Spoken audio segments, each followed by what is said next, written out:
በአገር ቤትና በተቀረው ዓለም ለምትገኙ ይህንን መልእክት ለምታደምጡ ቅዱሳን እግዚአብሔር ቤተሰቦች የክርስቶስ ደስታና እረፍት በጎነትና ቸርነት ይብዛላችሁ። ይህ በሰሜን አጥቢያ ሙሉ ወንጌል አማኞች ቤተክርስቲያን እየተዘጋጀ የሚተላለፍ መንፈሳዊ ፕሮግራም ነው።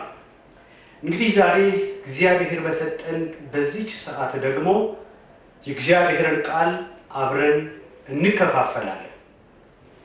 በዛሬው መልእክታችን የሚገኘው አንደኛ ጴጥሮስ ምዕራፍ 1 ከቁጥር 1 እስከ ቁጥር 9 ያለውን ክፍል አብረን እናነባለን። እንዲህ ይላል። የኢየሱስ ክርስቶስ ሐዋርያው ጴጥሮስ እግዚአብሔር አብ አስቀድሞ እንዳወቃቸው በመንፈስ እንደሚቀደሱ ይታዘዙና በኢየሱስ ክርስቶስ ደም ይረጩ ዘንድ ለተመረጡት በጳንጦስና በገላትያ በቀጰዶቅያም በእስያም በቢታንያም ለተበተኑ መጻተኞች ጸጋና ሰላም ይብዛላችሁ። ኢየሱስ ክርስቶስ ከሙታን በመነሳቱ ለሕያው ተስፋና ለማይጠፋ እድፈትም ለሌለበት ለማያልፍም ርስት እንደ ምሕረቱ ብዛት ሁለተኛ የወለደን የጌታችን የኢየሱስ ክርስቶስ አምላክና አባት ይባረክ። ይህም ርስት በመጨረሻው ዘመን ይገለጥ ዘንድ ለተዘጋጀ መዳን በእምነት በእግዚአብሔር ኃይል ለተጠበቃችሁ ለእናንተ በሰማይ ቀርቶላችኋል። በዚህም እጅግ ደስ ይላችኋል። ነገር ግን በእሳት ምንም ቢፈተን ከሚጠፋው ወርቅ ይልቅ አብልጦ የሚከብር የተፈተነ እምነታችሁ ኢየሱስ ክርስቶስ ሲገለጥ ለምስጋናና ለክብር ለውዳሴም ይገኝ ዘንድ አሁን ለጥቂት ጊዜ ቢያስፈልግ በልዩ ልዩ ፈተና አዝናችኋል። እርሱንም ሳታዩት ትወዱታላችሁ።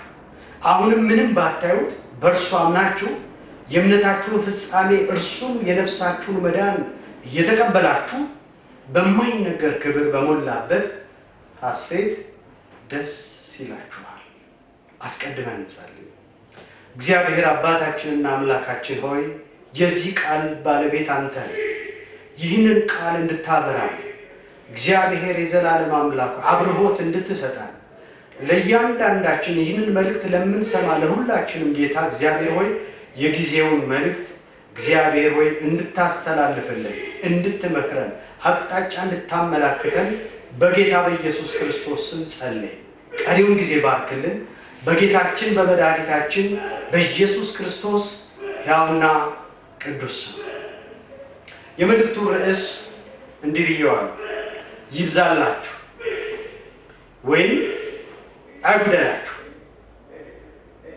ይህንን ክፍል በምንመለከትበት ጊዜ እነዚህ ይህ መልእክት የተጻፈላቸው ሰዎች ሕይወታቸው የተመሰገነ ሕይወታቸው ምርጥ የሚባል ሕይወት ያላቸው ሰዎች ናቸው። እነዚህ ሰዎች ሕይወታቸውን ስንመለከት ከክፍሉ ስናነብ እግዚአብሔር አብ አስቀድሞ ያወቃቸው ሰዎች ናቸው። በእግዚአብሔር አብ የታወቁ ሰዎች ናቸው። እንኳን በእግዚአብሔር አብ መታወቅ ይቅርና በአንድ ዕውቅ በሆነ ሰው መታወቅ ምንኛ ደስ ይላል። እነዚህ ሰዎች አስቀድመው በእግዚአብሔር አብ የታወቁ ሰዎች ናቸው። ሁለተኛ እነዚህ ሰዎች በመንፈስ የተቀደሱ ናቸው። የተቀደሱ እግዚአብሔር የቀደሳቸው በመንፈሱ የቀደሳቸው ሰዎች ናቸው። ሌላው ደግሞ እነዚህ ሰዎች የተጠሩት ለመታዘዝ ነው። ታዛዦች ናቸው። ለመታዘዝ የተጠሩ ሰዎች ናቸው። ሌላው በክርስቶስ ደም ለመረጨት የተመረጡ ናቸው። በክርስቶስ ደም ለመረጨት ከተጠሩት ሰዎች መካከል እነዚህ ሰዎች አሉበት። በክርስቶስ ደም ለመረጨት የተመረጡ ሰዎች ናቸው። ከብዙ ሰዎች መካከል የተመረጡ ሰዎች ናቸው። ይህንን ክፍል ጅማሬውን ስናነብ ብዙ ጊዜ በዚያን ዘመን የነበሩ ጽሑፎችን ስናነብ እንደዚህ በዚህ አካባቢ ለምትኖሩ ሰዎች እንዲሆንላችሁ ተብሎ እንደሚጻፈው አይነት ጽሑፍ ይመስላል ጽሑፉ። ነገር ግን በውስጡ ይሄ ሰላምታ ብቻ አይደለም። ከዚህ ባሻገር ከሰላምታው ባሻገር በዚህ ውስጥ እግዚአብሔር ያስቀመጠው አቅጣጫ አለ፣ መልእክት አለ። እነዚህ ሰዎች በእግዚአብሔር አብ የታወቁ ሰዎች፣ በመንፈስ የተቀደሱ ሰዎች፣ ለመታዘዝ የተመረጡ ሰዎች፣ እነኚህ የተጠሩ ሰዎች በክርስቶስ ደም የተረጩ እነኚህ ሰዎች በሕይወታቸው ምን ደረሰባቸው? ምን አገኛቸው? ምን አጋጠማቸው? ሕይወታቸው ኳሊቲውን የጠበቀ ሕይወት ነው። እንከን የሚወጣለት ሕይወት አይደለም።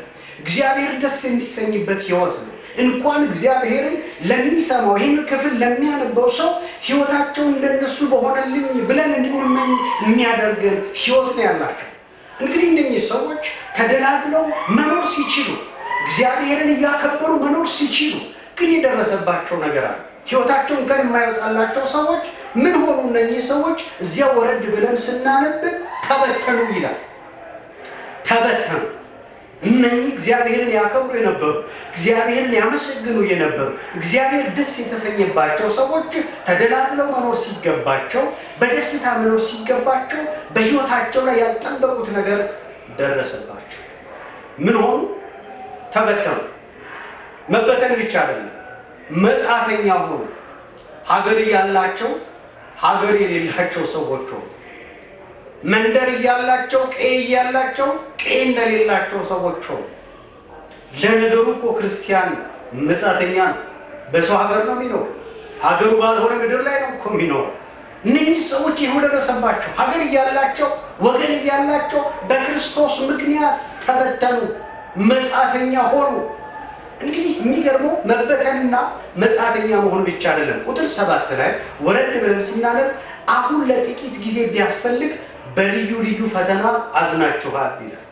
እነዚህ ሰዎች መበተን ብቻ አይደለም፣ መጻተኛ መሆን ብቻ አይደለም፣ ፈተና ደርሶባቸዋል ለጥቂት ጊዜ። ምን አይነት ፈተና? ልዩ ልዩ ፈተና። አንደኛውን ፈተና ሲያልፉት ሌላ ፈተና ያጋጥማቸዋል። አንደኛውን እሰይ ተመስገን እግዚአብሔር አሻገረኝ ሲሉ ለሌላ ፈተና አይነት ደግሞ ከፊት ለፊታቸው ይጋረጥ ነበር። ግን በልዩ ልዩ ፈተና አዝናችኋል ይላል። ልባቸው ተጎድቷል፣ አዝነዋል፣ አዝናችኋል ይላቸዋል። የፈተና ብፌ እያነሱ ያሉ ይመስላል። አንደኛውን ሲሉት ሌላኛው፣ ዘጋው ሲሉ የሚከፈት ፈተና። ግን እነኚህም ሰዎች ሐዋርያው ምንድን ነው የሚላቸው? ከሰላምታ ያለፈ ነው ብያቸዋለሁ። ይሄ ክፍል በሌላም ክፍል እንደምናገኘው መግቢያ ላይ እንደምናነበው ብቻ አይደለም ይሄ ክፍል የሚናገረው። እነኚህም ሰዎች ምን ይላቸዋል? በኋላ ላይ እንመለከታለን። እነኚሁ ሰዎች የሚመስል ሌሎች ሰዎችንም እንመለከታለን። ሐዋርያው ያዕቆብ የሚጽፍላቸው ሰዎች ያዕቆብ ምዕራፍ 1 ከቁጥር 1 እስከ 3 ሄደን ስናነብ ለተበተኑ ለ12 ወገኖች ሰላም ለእናንተ ይሁን። ወንድሞች ሆይ የእምነታችሁ መፈተን ትዕግስትን እንደሚያደርግላችሁ አውቃችሁ ልዩ ልዩ ፈተና ሲደርስባችሁ እንደ ሙሉ ደስታ ቁጠሩት ይላል። ልዩ ልዩ ፈተና እዚህ ሁለቱም ቦታ ምን ተብሎ ተጠቅሷል? ልዩ ልዩ ፈተና። አንድ አይነት ፈተና ብቻ አይደለም፣ ወይም ሁለት ፈተና አይደለም። ልዩ ልዩ ፈተና ሲደርስባችሁ እንዴት ቁጠሩት? እናንተ እንደ ሙሉ ደስታ ቁጠሩት። እሰይ በሉ፣ እግዚአብሔር ይረዳኛል በሉ፣ እግዚአብሔር ከኔ ጋር ነው በሉ፣ እጅ አትስጡ ለፈተና ይላቸዋል።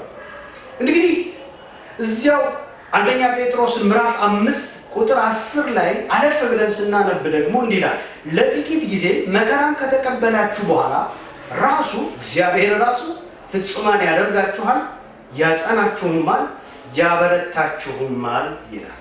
እነኚህ ለጥቂት ጊዜ መከራ የተቀበሉትን ሰዎች እግዚአብሔር ለነኚህ ሰዎች ምን ሊያደርግ ተዘጋጅቷል? እግዚአብሔር ፍጹማን ሊያደርጋቸው ተዘጋጅቷል፣ ሊያጸናቸው ተዘጋጅቷል፣ ሊያበረታቸውም እግዚአብሔር ተዘጋጅቷል። ለማን ነው የሚሆነው? ጽናት ለማን ነው? መበረታት ለማን ነው? መቆም ለማን ነው? መከራ ውስጥ ለሚያልፍ። እዚያው ቅድም እንዳልኳችሁ አንደኛ ጴጥሮስ ምዕራፍ 1 ቁጥር 7 ላይ አሁን ቢያስፈልግ ለጥቂት ጊዜ በልዩ ልዩ ፈተና አዝናችኋል፣ በልዩ ልዩ ፈተና አልፋችኋል፣ በልዩ ልዩ ፈተና ውስጥ እያለፋችሁ ነው፣ አዝናችኋል። እንግዲህ ለጥቂት ጊዜ የሚል ጥቂት ጊዜ የሚል ቃል ተቀምጧል በዚህ ስፍራ ላይ። ፈተና ዳርቻ ነው። እግዚአብሔር ይባረክ። ዳርቻ ነው። እግዚአብሔር ያስቀመጠለት ዳርቻ አለው። ፈተና ከዚያ ማለፍ አይችልም። እግዚአብሔር የገደበለት ገደብ አለ። ስለዚህ ጥቂት የሚባል ገደብ ተሰጥቶታል። በየትኛውም ህይወት ውስጥ እንለፍ፣ በየትኛውም አቅጣጫ ውስጥ እንራመድ፣ ለብናልፍበት መከራ እግዚአብሔር ገደብ አበጅቶለታል። ጥቂት የሚባል እህቶቼ፣ ወንድሞቼ በየትኛውም አቅጣጫ እያለፋችሁ ላላችሁ አይዟችሁ። እግዚአብሔር ጥቂት የሚባለውን ነገር ወጀብ፣ እግዚአብሔር አቅጣጫ ወጀቡን፣ አውሎ ነፋሱ እግዚአብሔር ከዚያ አልፎ እንዳይሄድ እግዚአብሔር ገደብ አበጅቶለታል። መከራ ለጥቂት ጊዜ ነው። ስለሆነ ምን እናድርግ? እንታገስ። መከራ ለጥቂት ጊዜ ነው። እድሜ ዘመናችንን ከመከራ ጋር አንኖርም። ስለዚህ መከራው ለጥቂት ጊዜ ስለሆነ ምን ይጠበቅብናል? መታገስ። አንደኛ ጴጥሮስ ምዕራፍ 2 ቁጥር 20 ላይ መልካም አድርጋችሁ መከራን ስትቀበሉ ብትታገሱ ይህ ነገር በእግዚአብሔር ዘንድ ምስጋና ይገባዋል ይላል። መከራ መቀበል እንግዲህ አንድ ቀን መልካም አድርጎ ጥሩ አድርጎ መከራ ለሚቀበል ሰው ኢየሱስ ክርስቶስን ስለተከተለ ኢየሱስ ክርስቶስን በጽድቅ በእውነት ስላመለከ መከራ ለደረሰበት ለዚያ ሰው አልዋሽም፣ አልሰርቅም፣ ሌላም ነገር አላደርግም ብሎ መከራ ለሚቀበል ሰው ያ መከራ አንድ ቀን ለሽልማት ያበቃዋል። ያ መከራ ለምስጋና ያበቃዋል። እግዚአብሔር ይርዳል። ለምናልፍበት ለየትኛውም መንገድና አቅጣጫ መጨረሻው እግዚአብሔር ለምስጋና ያድርግልን። ስለዚህ እግዚአብሔር ለነኚህ ለተበተኑ ሰዎች፣ ለመጻተኞች፣ እነኚህ ህይወታቸው ያማረ የሰመረ እነኚህ ውብ የሆኑ ሰዎች እግዚአብሔር ለነኚህ ሰዎች የሚሰጣቸው ማስታገሻ ምንድን ነው? የሚሰጣቸው የመጽናኛ ቃል ምንድን ነው? የሚገርመው ነገር አይዟችሁ ከዚህ መከራ ትወጣላችሁ፣ እግዚአብሔር ይህንን መከራ በ24 ሰዓት ውስጥ ድል ይነሳዋል፣ እናንተ ግን ጸንታችሁ ቆማችሁ ትወጣላችሁ አይላቸውም። እግዚአብሔር መከራውን መች እዚህ ስፍራ ላይ ድል ይነሳዋለሁ ሲላቸው አታዩ። ለእነኚህ ሰዎች ምንድን ነው የሚላቸው? እግዚአብሔር ማስታገሻ ፔንኪለር ይሰጣቸዋል። ይህን ፔንኪለር ምንድን ነው? ጸጋ ይብዛላችሁ። ርዕሳችንን ምን ነበረ? ይብዛላችሁ። ጸጋ ማለት በራሳችን መሆን የማንችለውን በእግዚአብሔር ሆነን መገኘት ማለት ነው። በራሳችን አንችለውም፣ በራሳችን አቅም አንችለውም፣ በራሳችን ጉልበት አንችለውም። በእግዚአብሔር ጸጋና በእግዚአብሔር ኃይል ሆነን መገኘት ማለት ነው። ስለዚህ ምንድን ነው የሚላቸው? ለተበተናችሁ፣ ለመጻተኞች፣ ሀገር ለሌላችሁ፣ መሰባሰብ ያልቻላችሁ፣ አብራችሁ ተሰባስባችሁ ማምለክ ያልቻላችሁ፣ የእግዚአብሔርን ቃል ማንበብ ያልቻላችሁ፣ አንዳችሁ ሌላችሁን ማጽናናት ያልቻላችሁ፣ ለእናንተ ለተበተናችሁት እግዚአብሔር የሚሰጠው ማስታገሻ ጸጋ ይብዛላችሁ። ሁለተኛ ቆሮንቶስ ምዕራፍ 12 ከቁጥር 7 እስከ 10 ሐዋርያው ጳውሎስ እንዳልታበይ የሥጋዬ መውጊያ እርሱም የሚጎስመኝ የሰይጣን መልእክተኛ ተሰጠኝ ካለ በኋላ ስለዚህ ነገር ከኔ እንዲለይ 3 ጊዜ ጌታን ለመነ። ይሄ መጎሰሚያ ከኔ እንዲነሳ፣ ይሄ መጎሰሚያ ከኔ እንዲለይ፣ ነፃ ሆኜ እግዚአብሔርን እንዳገለግል እንዳመልክ 3 ጊዜ ጸለይኩ ይላል። ከኔ እንዲለይ ግን እግዚአብሔር ምን አለ? ጸጋዬ ይበቃሃል፣ ኃይሌ በድካም ይፈጸማል አለ። በዚያ በሚጎስመው ነገር እግዚአብሔር ያንን ነገር በማንሳት ፈንታ ጸጋ በዛለት። ሰዎች ጳውሎስን ሲያው እንዴት ቻለው? እንዴት አለፈው? እንዴት ተወጣው ጳውሎስ ብለው እንዲሉ የሚያደርግ ጸጋ እግዚአብሔር ጸጋ ሰጠው። ስለዚህ ስለ ክርስቶስ በድካም በመንገላታት በችግርም በስደትም በጭንቀትም ደስ ይለኛል። ስደክም ያን ጊዜ ኃይለኛ ነኝና፣ ስደክም ያን ጊዜ ኃይለኛ ነኝ። ይሄ እግዚአብሔር ጸጋ። ስለ ክርስቶስ በድካም በመንገላታት በችግር በስደት በጭንቀት ደስ ይለኛል። በመከራ ውስጥ የሚደሰት ሰው ይሄ የጸጋ ውጤት። ስለዚህ መጽሐፍ ቅዱስ አዋቂዎች ይሄን ክፍል ፓራዶክስ ይሉታል። እየተጨነቀ ደስ የሚለው ሰው፣ እየተሰደደ የሚያመሰግን ሰው ፓራዶክስ ይሉታል። አብሮ ማሄድ ይሄ ጸጋ ውጤት ነው። እነዚህ ነገሮች እንግዲህ ደስ የሚያሰኙ አይደለም። ጸጋ ካለ ግን ይቻላል። በስደት መደሰት ይቻላል ጸጋ ካለ።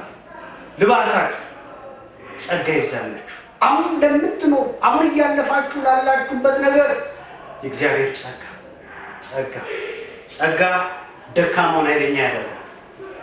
ጸጋ የወደቀውን ያነሳል።